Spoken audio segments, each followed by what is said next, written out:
Over the centuries, his message has evolved into a number of different traditions with their own interpretations and monastic practices. But the Buddha taught that lay people can also follow the path to eternal bliss and ultimate wisdom. The truly salient part about the Buddha's life is the individual responsibility aspect of it. It doesn't mean that every single person has to give up everything they own and go and sit in a forest for 6 years without anything. It just means that each person has an individual responsibility to find a path that makes sense for them. Most Westerners are not drawn to Buddhism as a way of leaving society behind. They're drawn to the practice of meditation as a way to be more effective within society. And so that's a way in which the message of Buddhism takes on a very different cast, because it becomes a form of self-improvement, a way of dealing with the stresses of life, a way of clarifying your goals and objectives. Many Westerners are especially attracted to Buddhist meditation.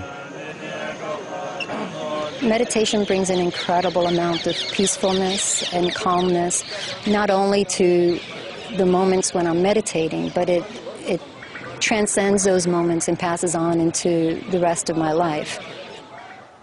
I'd learned the technique of walking meditation, and that I could imprint peace and not my anxiety. And when I could do that, I realized that I was making peace, I was touching peace. I think all of us sometimes glimpse that magic and mystery of the moment. What meditation does is help us touch that more often. It helps us to be more calm and controlled in our mind, that we can recreate conditions that allow us to come into a state of awareness, of interdependence, of impermanence, of nirvana. Some schools of Buddhism believe the Buddha was superhuman, a magical figure who consorted with gods and performed miracles. Others that he was no more than a human being, and they believe it is this that adds power to his message. There's no doubt that the Buddha wished to be remembered as a human being, with human frailties, not perhaps frailties of the intellect or moral frailties, but certainly physical frailties. And the Buddha suffers from back pain, for example. Towards the end of his life, he suffers from various physical complaints and weaknesses. The Buddha would die at the age of 80 from a common illness, food poisoning. It is said that before passing away, he fell into a deep trance on his journey from this world to nirvana, a state of eternal bliss, free at last from rebirth, free at last from suffering and death. After he died, his disciples who were not enlightened were very distraught at the passing of the great man. The enlightened ones were very, very calm and said, "Oh, look, he's been telling us all along that impermanence and death. Why be surprised when he dies?" So even if the Buddha had lived longer, 100 years, even 1,000 years, he would still have died, and that was one of the basic fundamental teachings of Buddhism. After the Buddha's death, a council was assembled to record for posterity his teachings. There is a Buddhist text in which the death of Mahavira, the founder of Jainism, is reported to the Buddha, and it is also reported that his followers are already quarreling about what he said. And so that was a negative example which inspired the Buddhists to create an institution where they regularly met, they rehearsed the teachings, and then it was the business of the senior monks to make the junior monks learn these texts by heart. And that went on down the centuries. Early accounts of the Buddha's death say his body was cremated and his remains preserved. They were enshrined 200 years later by India's first emperor king, Ashoka, who converted to Buddhism.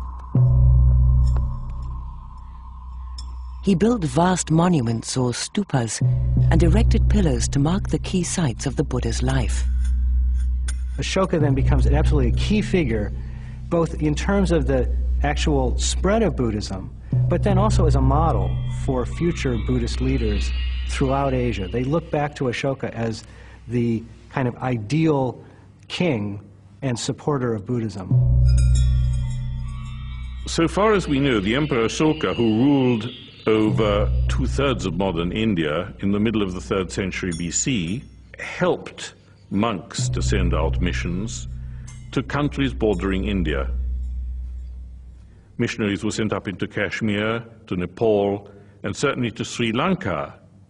They converted the king gave his patronage to Buddhism, and Sri Lanka has therefore been a Buddhist country from that day to this. And in country after country, we know over many centuries that this is the way that Buddhism was successfully implanted. Ashoka's pillars outlived Buddhism in India. They withstood Muslim invasions and survived to catch the attention of the first colonial archaeologists. This gave a very significant impetus to the revival of Buddhism and the desire to go back to the places associated with the Buddha, imagining Buddhism for people in the West. But these investigations also become the basis for a revival within Buddhism in Asia. Today, the sites associated with the Buddha's life attract tourists, and pilgrims flock to Bodh Gaya to follow in the Buddha's footsteps, hoping to find, as he did, eternal peace and happiness and a cure for suffering and death. It's a great irony that after the Buddha's death, the person who had preached on the uselessness of ritual and also really the uselessness of a personality cult became the object of ritual worship and as big a personality cult as has ever existed in history. Buddhist temples have been built in Bodh Gaya, representing the different traditions from around the world.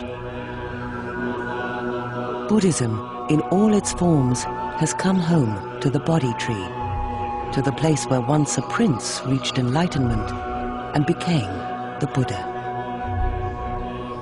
The Buddha attained enlightenment on that fleeting moment of a wink. This moment, fleeting moment, is the time that takes to realize, and that moment cannot be explained. That special moment gave birth to the first world religion, a religion without a god, where the path to nirvana lies in the mind of each and every one of us.